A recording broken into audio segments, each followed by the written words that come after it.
Hai guys, baik lagi dengan gua. Jadi di video kali ini gue mau membawakan satu cerita, dimana cerita ini dikirim langsung dari narasumber yaitu Kak Sinta. Jadi ceritanya, Kak Sinta ini pernah hilang.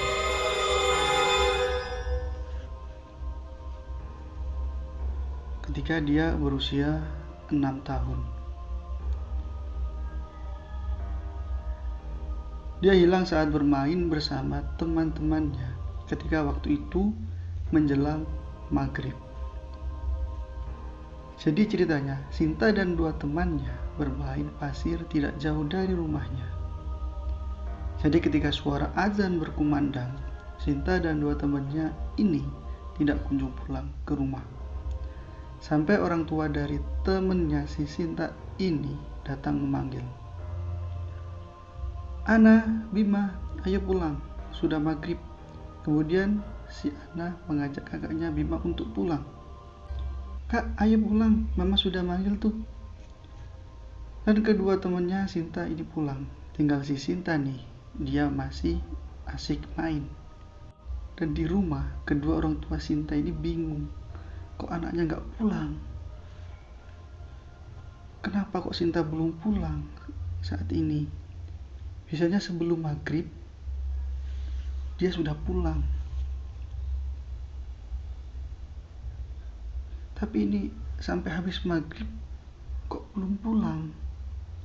Nah, di situ paniklah kedua orang tuanya ini. Mereka nyariin si Sinta ini, nyusulin ke tempat biasanya Sinta main. Di situ orang tua Sinta manggil nama Sinta. Sinta, di mana kamu, Nak?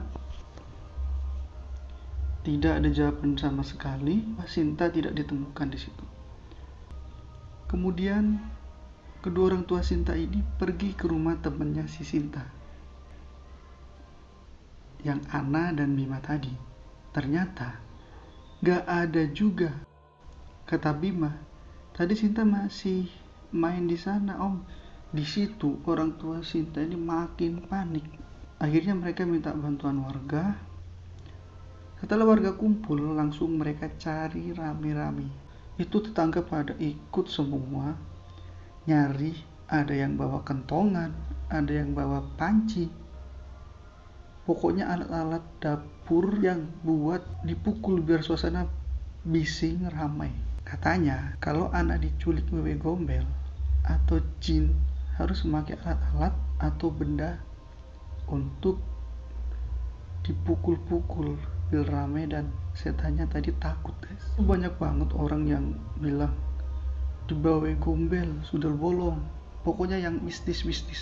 Jadi semua bentuk alat dapur dibawa semua, dan para warga ini berkeliling muterin tempat bermainnya si Sinta tadi. Terus pindah lagi karena di tempat mainnya Sinta tadi nggak ditemukan jejak jarinya. Jadi mereka pindah ke rumah kosong. Mereka coba kelilingin juga di situ. Tidak ditemukan jejak si Sinta. Akhirnya mereka curiga nih. Ada satu pohon di desa situ yang besar sekali. Kemudian mereka datang ke sana. Mereka datang ke pohon besar yang ada di tengah hutan. Dan juga ada warga yang bilang, ayo, yang keras pukul, yang keras biar makhluk halus itu dengar dan kabur. Dang. Dari jam 7 pencarian keliling sampai menunjukkan pukul 11 malam, tidak ada tanda-tanda Sinta sama sekali. Sementara Sinta yang sedang dicari, warga satu kampung tengah asik ngobrol dengan sosok wanita parubaya. Jadi sosoknya itu berambut panjang dan memakai baju berwarna putih, dan kainnya sudah agak lusuh. Ceritanya si Sinta ini, dia diajak jalan-jalan lewatin hutan dengan keadaan suasana tempat yang gelap. Tapi si Sinta ini merasanya jalan di sebuah tempat kayak taman bermain, seperti pasar malam gitu. Banyak wahana, banyak orang-orang, banyak anak-anak. Mereka semua seperti orang-orang lainnya. Ternyata itu pasar setan, kata si Sinta setelah berjalan keliling-keliling pasar itu. Kemudian sosok ini mengajak si Sinta ke suatu tempat. Tante, kita mau kemana? Dengan muka bingung. Habis ini kita juga sampai, Sinta.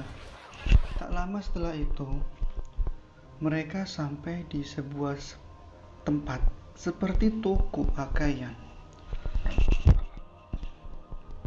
Ternyata si sosok tante tadi mau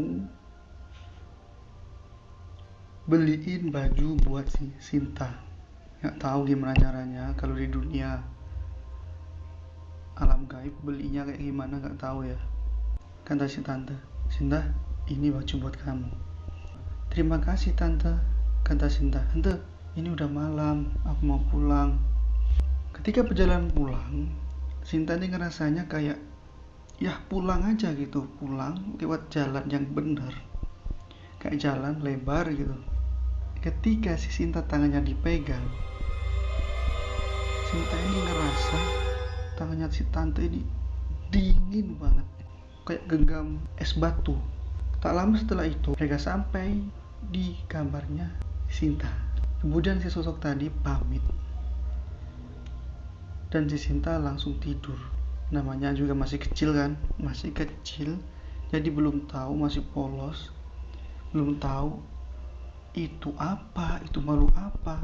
Kemudian si Sinta ini akhirnya tidur, seperti tidur di kamarnya gitu. Kembali ke orang-orang atau warga-warga yang nyari si Sinta tadi. Setelah lama di situ nyari bolak-balik dari taman tempat Sinta main sama teman-temannya, kemudian ke rumah kosong juga nggak ada jejaknya, dan ke pohon besar yang ada di tengah hutan. Nah, di sini akhirnya si Sinta ditemukan. Dan yang melihat pertama kali adalah ibunya si Sinta. Di situ si Sinta terlihat sedang tertidur di bawah pohon tadi, dan di situ Sinta tertidur dengan lelapnya, seperti tak terjadi apa-apa. Di situ si ibu menangis sejadi-jadinya sambil menggendong si Sinta tadi. Dan akhirnya di situ semua warga senang dan mereka semuanya akhirnya pulang. Dan esok paginya si Sinta ini ditanya sama orang tuanya. Itu masih pagi, banyak sekali tetangga udah kumpul, penasaran, ingin tahu cerita apa sih yang terjadi dengan si Sinta. Kemudian di sini Sinta cerita kalau dia didatangi tante-tante pakai baju putih, rambutnya panjang, mukanya cantik, dan diajak jalan-jalan ke pasar malam. Di situ semua orang menduga-duga pasti itu gombel, ada yang bilang pasti itu kuntilanak. Ternyata itu bukan yang pertama terjadi. Dulu juga ada anak yang hilang sebelum Sinta, dan sosoknya itu persis seperti yang Sinta bilang, tapi dia ditemukan meninggal di bawah pohon besar tengah hutan dengan keadaan leher patah. 2 minggu udah gak ada kejadian itu lagi. Tiba-tiba pada malam hari jam 1, tiba-tiba jendela kamar Sinta ini terbuka, guys.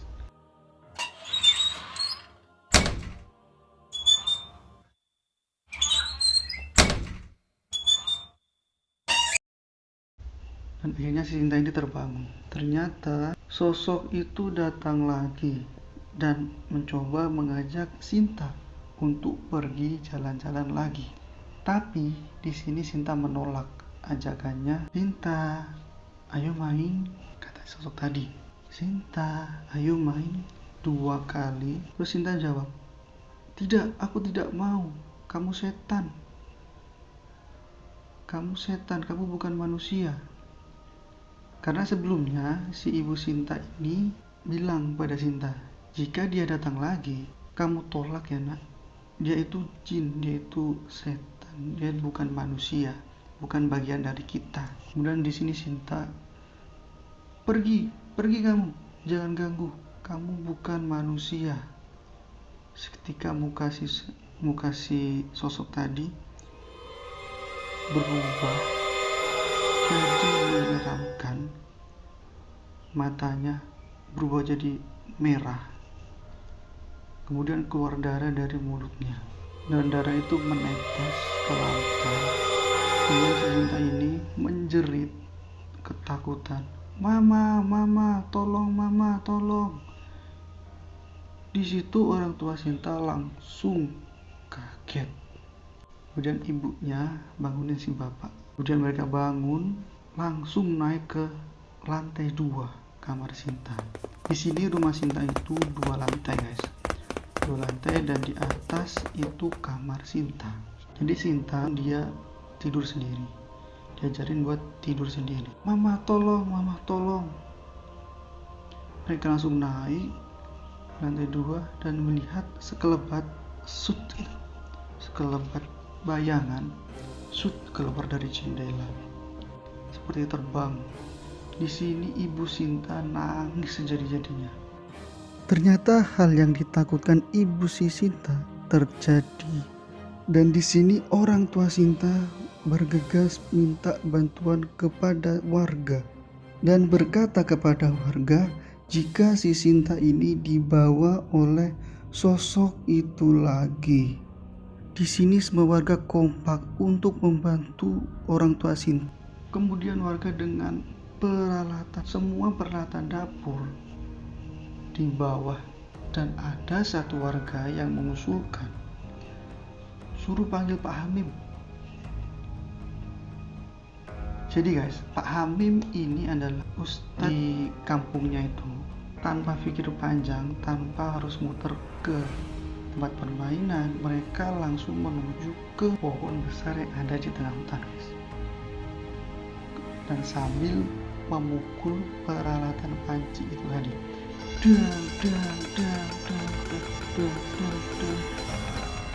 Di situ ramai banget. Ketika mereka sampai di pohon itu, suasana berbeda. Di situ suasananya berbeda.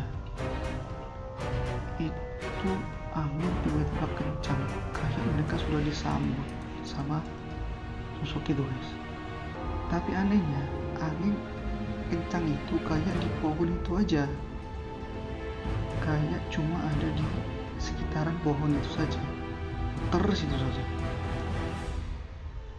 Dan di sini warga tetap bunyikan peralatan dapur tadi, dang, sambil baca doa-doa yang mereka bisa. Tiba-tiba di sela-sela keramaian itu tadi, angin kencang itu tadi, ada suara seperti ketawa.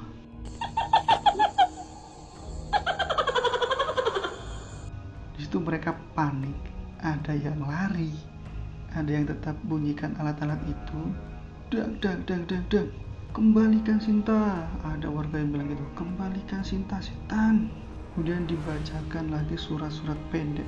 Tiba-tiba ajaibnya kayak hilang gitu aja. Di situ semua orang bingung. Gak lama warga yang jemput Pak Hamim tadi datang nih sama Pak Hamim juga, dan kemudian dia seperti membaca doa. Tiba-tiba ada suara menjerit kesakitan. Menengo, ojo diterusno. Suara itu keluar dari dalam pohon. Kowe gak usah milu-milu, arek iki ben milu aku. Kalau dalam bahasa Indonesianya, diam, berhenti, jangan dibaca lagi. Anak ini milikku. Tiba-tiba setelah suara itu selesai, tiba-tiba keluar sosok dari pohon itu guys. Tinggi, baju putih, rambutnya panjang, matanya merah. Dan ternyata sosok ini yang membawa Sinta, kuntilanak. Kemudian di situ Ustadz Hamim balekno arek iku duduk sak bongsomu, lek kon ra gelem balekno tak jur saiki. Kembalikan anak itu, dia bukan sebangsamu. Kalau kamu gak mau, akan saya hancurkan. Kuntilanak itu seperti menggerang, marah, kayak kayak baca sesuatu. Kemudian keluar seperti angin besar yang membuat sekitarnya kalangkan. Minggato, toko mahku. Di sini Ustadz Hamim seperti membaca doa. Dan tiba-tiba sosok itu tadi seperti rasa kayak kepanasan, teriak-teriak.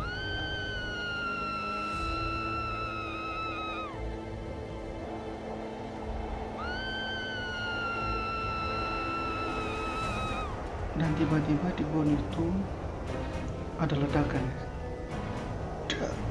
Angin yang tadinya kencang di situ hilang kayak biasa gitu, kayak sunyi.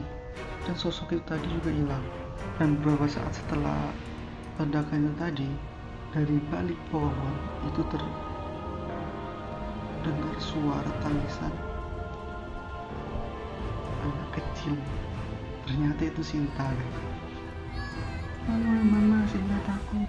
Di situ Mama Sinta langsung lari menggendong Sinta sambil nangis, di situ nangis. Dan akhirnya mereka memutuskan untuk pulang bersama. Tapi sebelum pulang, Ustadz Hamim berkata, besok kita potong pohon ini biar tidak ada lagi yang menunggu di sini. Dan keesokan harinya, para warga berbondong-bondong datang bersama Ustadz Hamim ke pohon besar itu tadi yang ada di tengah hutan.